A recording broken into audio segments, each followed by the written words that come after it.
Hi folks, this is International Master Kostya Kavutskiy, and today I'll be doing a lesson on converting a material advantage. So when you're converting a advantage in material, there's a couple of principles I'm going to ask you guys to keep in mind that we'll talk about throughout this video. A few things you want to do when you're converting a material advantage. Number one, you want to try and simplify the position as much as possible to make your winning task easy. There's a few ways to do this. The most straightforward is to exchange pieces and try to go into some kind of winning endgame. So if you're up in exchange, for example, or a few pawns, then usually trading queens is going to be very successful for a couple of reasons. Number one, I think the big one is it reduces your chance of the opponent getting back into the game and creating some counterplay that could challenge your advantage. If you can reduce the material as much as possible, your material advantage then becomes greater in the endgame because there's less pieces on the board that your opponent can fight back with. So I'll show you guys a couple of instructive examples today, highlighting this and some other key points I'll make through in the video. Here playing white is a great American player, Samuel Reshevsky, and he has a rook for a knight and pawn. And his material advantage here is not so big. I mean, rook for knight and pawn is only 1 point, and keep in mind that all of white's pawns here are fairly weak. So white's pawn structure is not very healthy here. But he converts the game and he converts the win in a very nice fashion. And I just want to show you guys some of the methods he used in this game. So he starts with the move rook d7. Self-explanatory move, I'd say, just activating the rook, putting it on the 7th rank, and actually putting black in a very uncomfortable position. The rook is pinning the knight and also attacking the a7 pawn, which in turn is defending the b pawn. So once that falls, the rook on b1 will start to feel very useful for white. So black played the move f5, just trying to free the position.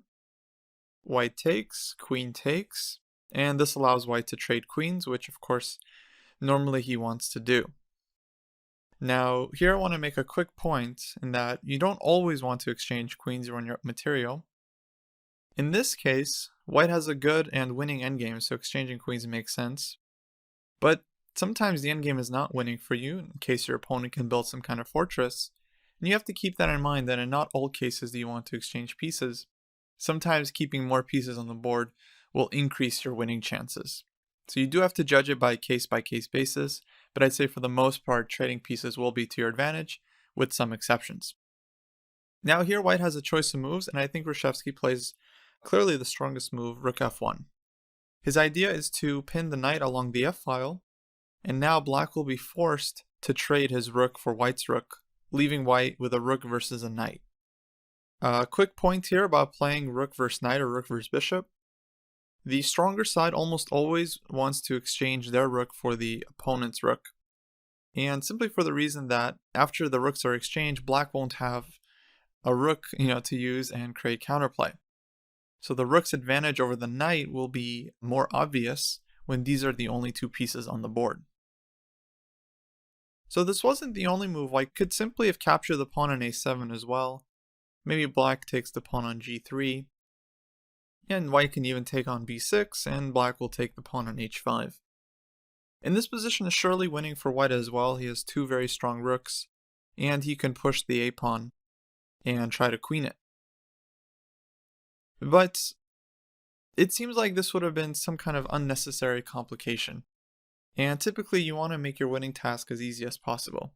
Here we never know. Maybe black's knight can get active and black can start pushing the e-pawn. Of course, if white plays well, he should still be able to win the game.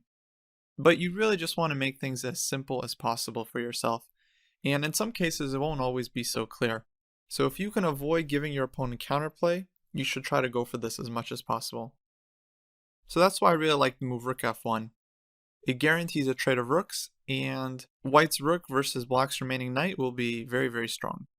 King g8 was played, rook takes a7, knight takes g3, trade rook, and rook b7. So key point about playing rook versus knight or rook versus bishop in any kind of endgame.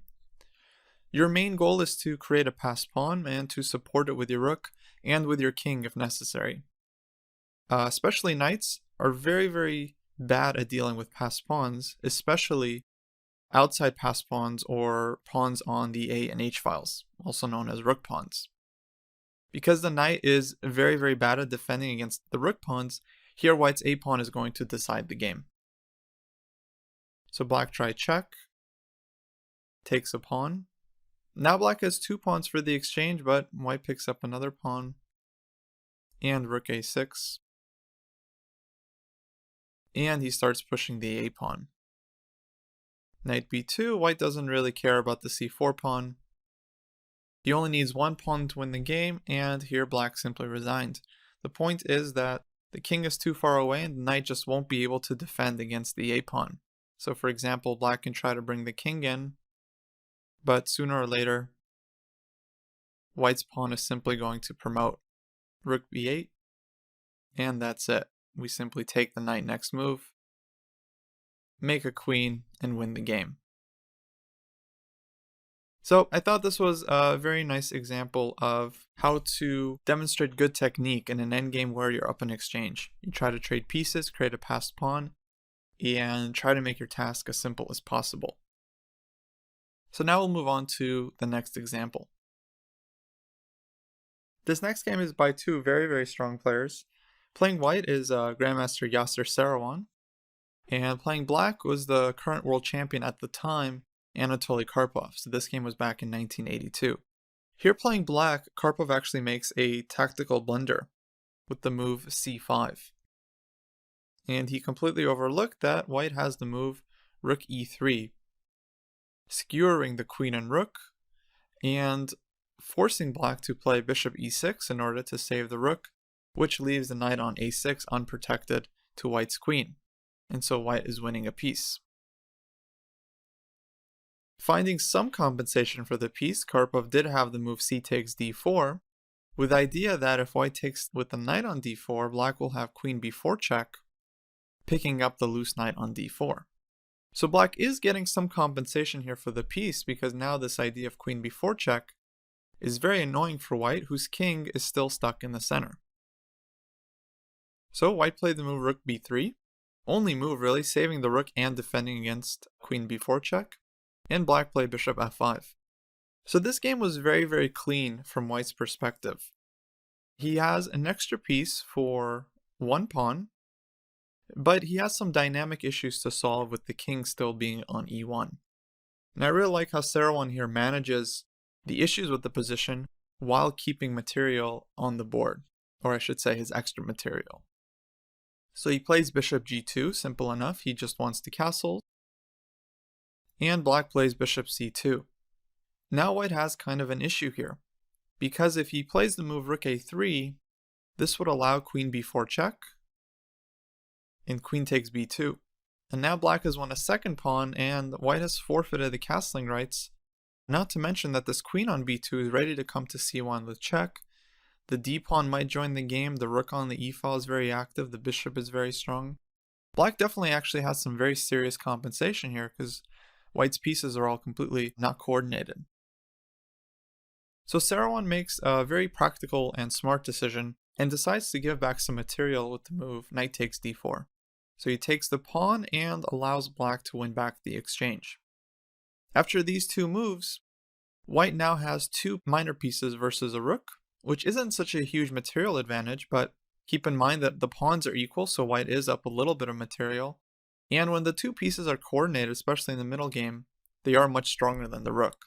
So white's advantage here is actually very large and even close to decisive. So black could have given queen b4 check, but this would not have actually led to anywhere in this case. White plays king f1, and as you can see, white's next 2 moves will be bishop f3 and king g2, and white will be able to get the king safe no problem. He doesn't have the issues with development as he had in the previous case, and once he gets the king to g2, his rook can come out, and he'll be able to fully consolidate the position.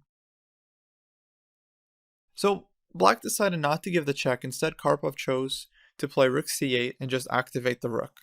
And I think this was a reasonable idea from a practical point of view. Bishop f3 was played, defending the e2 pawn. White could have castled here, but then black will take the pawn on e2, and now the pawn on b2 is hanging. And if too many pawns come off the board, white might lose his winning chances. So bishop f3, keeping the material, rook c2, castles, rook takes b2, and rook d1. White has fully mobilized his army. The d5 pawn is very weak, and white also has this very nice square on d4 for the knight. Although it doesn't look like white has such a serious advantage here, in fact, I'd say the game is very close to just being over. All of white's pieces are now working effectively. Black's pieces don't have any real targets since the bishop is defending the e2 pawn, and white is ready to kind of take over the position, which Saruman was able to do with quite a bit of mastery. Rook d8 was played, knight d4, rook d7, knight jumps to c6, queen e8, and white snags a pawn here. I think white can afford to be materialistic in this position because his pieces are fully developed and all of his weaknesses are covered. So black played rook c7, a4, now the knight can jump back into the game with knight b5, queen a8 was played, and a nice bit of calculation by Saruman, probably calculated a little bit earlier before this point, but he plays the move rook takes d5. And his point is that after black takes the knight, he's actually going to either lose a lot of material or simply get mated on the board. So in the game, black played queen takes a7. In case of rook takes c7, white most likely would have played queen d3, threatening rook d8 check, which would also be dangerous for the king since the queen on d3 covers the h7 square. And so black is simply lost. Rook d8 check also comes with the threat of winning the queen, so if a move like g6, white plays rook d8 and wins the queen, and will have a decisive material advantage. So black played queen takes a7, rook d8 check, king h7, and queen d3 check. Now if black plays g6, white has a choice of either rook a8, which would essentially trap black's queen, or queen d4, with a pretty deadly double attack, attacking the rook on b2 and threatening mate on h8. Black can throw in one check on b1, but after king g2, black does not have any reasonable defense, and his king is simply going to get mated. f6, we can take on f6, and queen f8, queen h8, very, very dangerous here for black, and most likely just lost. So Karpov tried f5, queen takes f5, g6, and after the move queen e6, black actually resigned because white just simply has too many threats. Queen e8 or queen g8 is simply a mate threat, and if black tries something like rook g7, white can play queen e8 followed by queen h8 mate, and black simply has no defense. g5 would be met with bishop e4 check.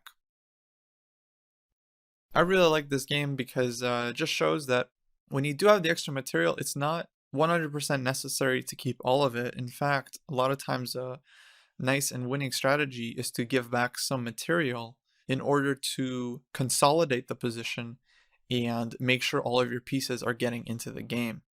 As you can see, once white was able to get his pieces developed, he had a huge advantage and was able to win the game very, very smoothly. So when you're up material, you want to, number one, simplify the position, number two, reduce counterplay, and you also want to think about how you can give back some material in order to maximize your winning chances. So our last example here comes from a rook endgame. Actually, this is from one of my games from a few years ago against a national master. So here white has one extra pawn, and in fact he has two connected pass pawns on the queen side, which look quite strong. Black has a 4 versus 3 majority on the king side, but two connected passers are very, very serious. What's not going well for white though, however, is that currently his rook and king are not very well placed. White would like to activate the rook with maybe a move like rook e4, but then after rook c2 check, well, white would simply have to go back, and black can repeat the position with rook c5. So I realized I had to take a decision here, and I figured out that I can actually give back one of the pawns in order to reach basically a winning rook and pawn endgame. So I played b4, rook c3, and rook a2. This is my first idea to get the rook behind the a pawn. and now black plays rook b3. So white cannot advance one of his pawns without losing the other, and if I bring my king in to c2, this is possible, but black will have time to get some counterplay with a move like g5 and g4, and trying to create his own passed pawn on the king side. So white is probably still winning there as well, but I wanted to remove the chance of counterplay for my opponent as much as possible.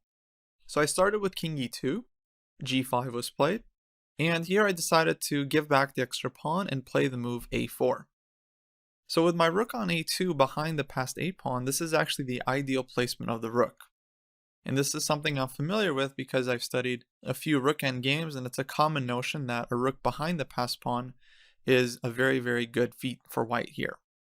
So black took on b4 and a5. And the idea is that eventually black's rook will have to come back and sit either on a7 or a8, from where the rook will be very, very passive. Then white can simply bring the king in and have a completely dominating position and should win the game pretty easily. So let's see how the game continued. Black tried e4, a6 was played, e takes f3 check, king takes f3, rook b8, a7, rook a8, and king g4. And now because black's rook is so passive, white is simply going to win through a series of zugzwang moves. We're going to put black's position in zugzwang because the rook can never leave the corner, as white will simply queen. So black played h6, king h5, king f7. I can take the pawn here, but it's not necessary because maybe black will play g4 and try to get some counterplay this way. So rook a6, king g7, and h3. And here black simply resigned because there's really no counterplay left. After the move h3, let's say black plays king f7, now white can start collecting the pawns on the king side, and this is simply a hopeless endeavor for black. Just going to pick up all the pawns and slowly but surely win the game. So I wanted to include this example to show you that in the endgame, you don't really have to keep your extra material in 100% of cases.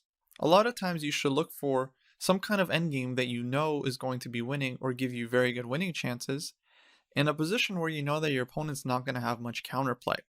One thing that would help here is to study a lot of theoretical endgames and practical endgames as well, so that you're familiar with some of the basic ideas and techniques of winning endgames, and so that you're able to transform your advantage. You can go from a material advantage to an endgame where maybe you're not up that much material, but you know you have a very clear winning strategy. So I hope you guys enjoyed this lesson. And until next time, this has been I am Kostya Kavutskiy, and signing off. Take care.